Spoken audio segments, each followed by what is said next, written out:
Hi, doing a little DIY today. Working on redecorating in the bedroom. Phew.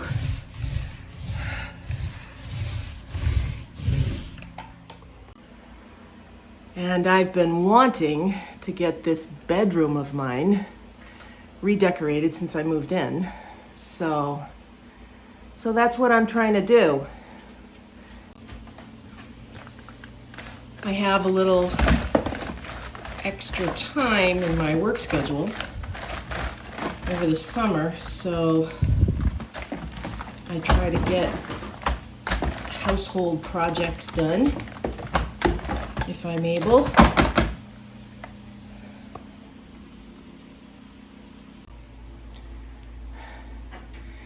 I don't have a partner who could help me get some of these jobs done in the house.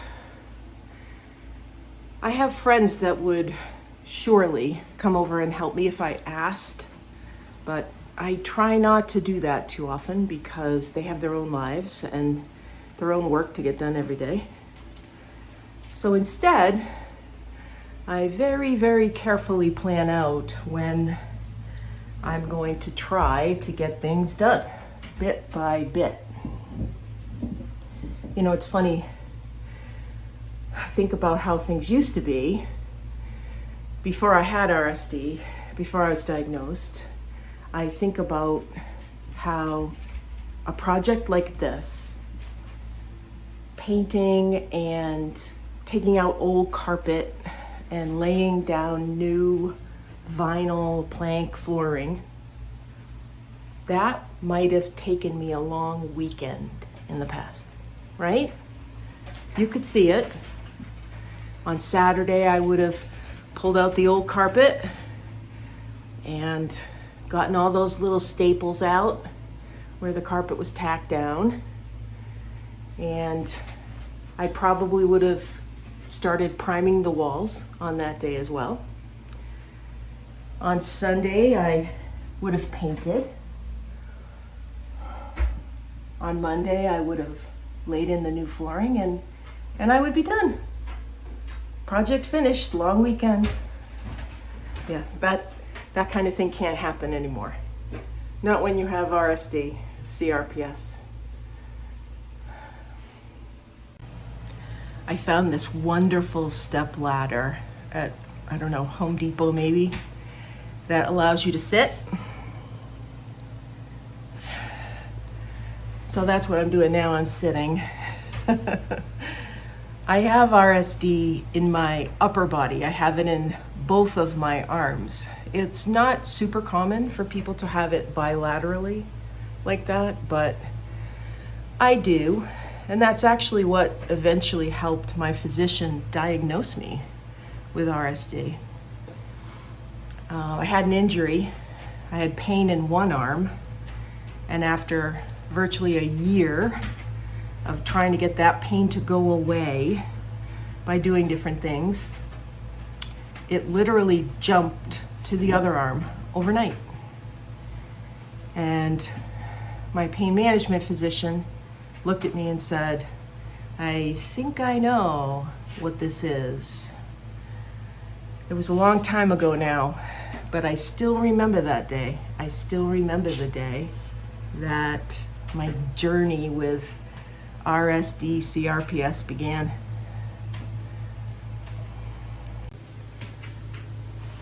So, it's not a weekend project anymore, not even close. I knew that I had a lightened work schedule this summer, so I set this room, this project, for the summer, and that's probably what it's going to take me. I took 4 days to take the old carpet out. I was able to cut through and then rip strips of old carpet, but I was only able to do that maybe for an hour each day. By the time I had pulled and ripped out 2-3 strips of old carpet, rolled it up, and then wrapped it in duct tape so I could take it to the recycle center. By about an hour of that, I was exhausted, and the pain was bad enough that I had to stop.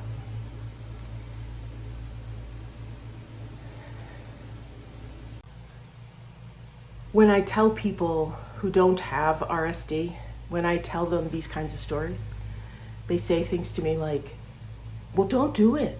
Don't paint. Don't tear that old carpet out. Don't paint those walls. Don't do it. Don't hurt yourself like that. I try to explain to them that I can't avoid every single thing that causes me pain, because if I did, I wouldn't survive. Everything I do causes me pain. In fact, when I don't do anything, I'm in pain. I can be in worse pain when I am sitting still than when I am moving. So, not doing anything is not a possibility. Not a possibility at all. Beside that, if I didn't do anything, I wouldn't be able to just survive. I mean, I have to do things. I have to take care of myself. So avoiding movement, avoiding activity in order to try to protect myself from pain isn't possible. Instead, what I have to do is figure out how much activity I'm able to do without aggravating the pain so much that it limits the other things I'm able to do. It's not easy, and I still make lots of mistakes. I went through a time where I pretty much avoided anything and everything I could avoid because I feared the pain. I feared the pain a lot. I feared it coming on. I feared the memory of it. I feared the experience of it. I feared that it was gonna get worse and worse and worse, and I wouldn't be able to tolerate it. So I used to avoid doing a lot of things. And what I learned over time was that that didn't protect me from the pain. So now I've adopted a new approach, which is do what you want to do within reason, within limits, and understand that if you go beyond those limits, you're going to suffer the consequences. I know some of you with RSD are thinking to yourself that you're not able to do even the smallest things now.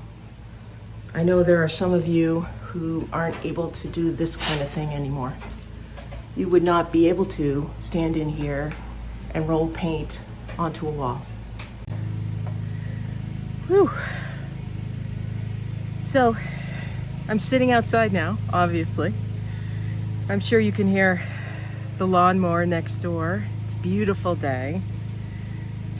I've been painting for about 45 minutes, which is about my limit. So, that'll be it for today anyway. Sometimes people ask me, how do you know? How do you know what your limit is? How do you know that you can paint for 45 minutes and you won't have a terrible flare the next day? And the true answer is that I don't know. I don't know what's going to happen the next day. But I have tried things long enough now.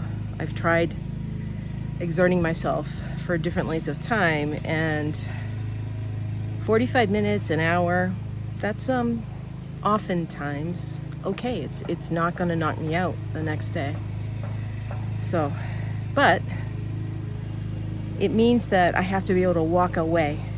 You have to walk away from the project, and that's really hard, especially if you're like me and you're a sort of a type A personality and you want to get those things done. You want to start it, you want to finish it, and we can't do that. We have to let it stretch out in time. I'm all cleaned up. I just wanted to say a couple more things to finish up this video today. I wanted to say a couple things for the folks who might be newly diagnosed or recently diagnosed with a serious chronic illness, who are now living with chronic pain. It's really important that we allow ourselves to be less than perfect. I used to believe that the value of a day was judged by how many things I accomplished that day. I've had to leave that kind of thinking behind. The truth is, I can't do everything I used to be able to do. And I can't even get some of the ordinary things done every day that I wish I could get done. I have learned to be a little more gentle with myself and stop criticizing the value of my days because I'm not able to accomplish what I used to accomplish. There's an analogy that I learned about a long time ago. I didn't make it up, but I kind of like it. I think it applies. It's the analogy of the pie. Some of you may have heard of this.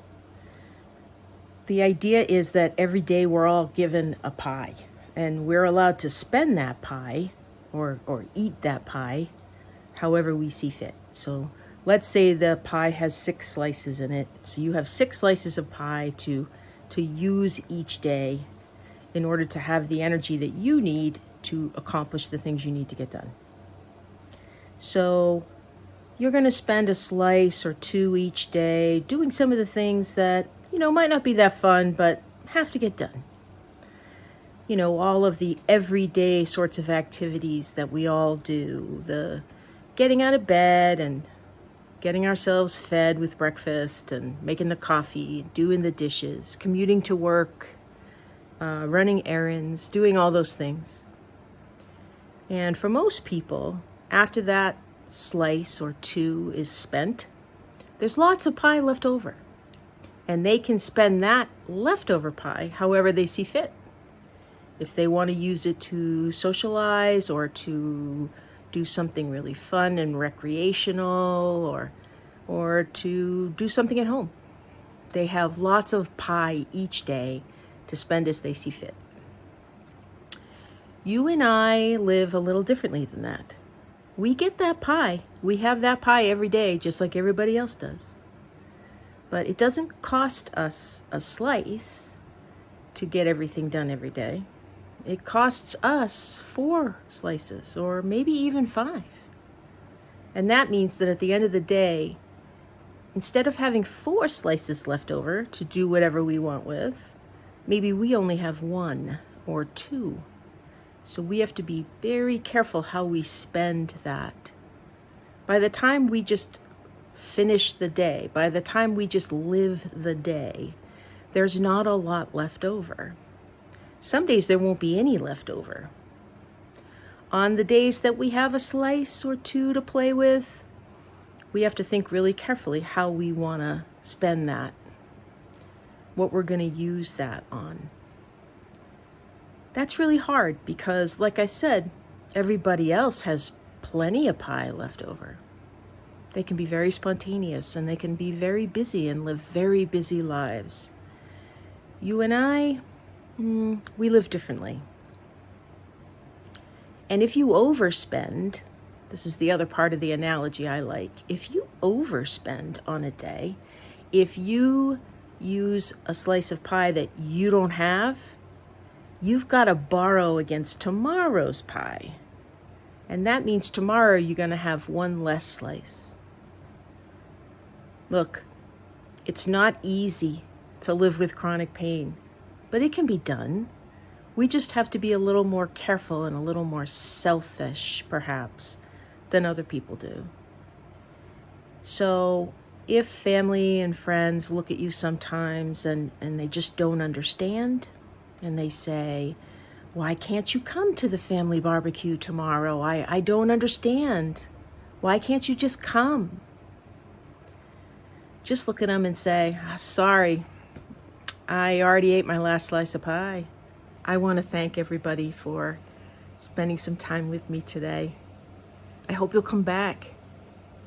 Take care, everyone.